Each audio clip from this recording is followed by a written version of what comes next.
The new inner fender came in today, and I'll show you what it's like and how to get the clips off the old fender and put them on the new one.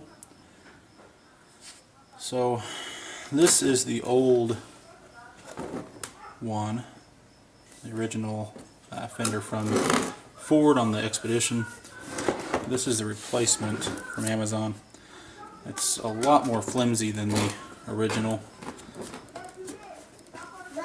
When it came, it was actually folded up like this in the box.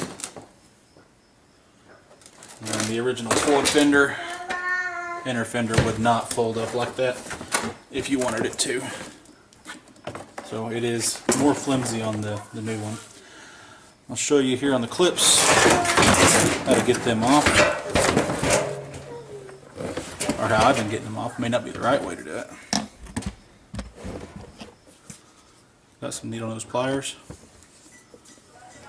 Take them, stick them in there like that.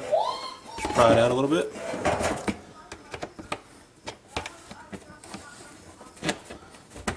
Flip off. Try not to bend it up too much.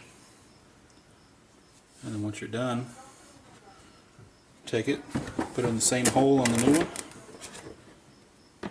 and crimp it back on.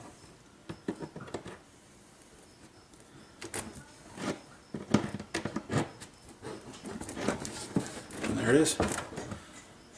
Thanks for watching.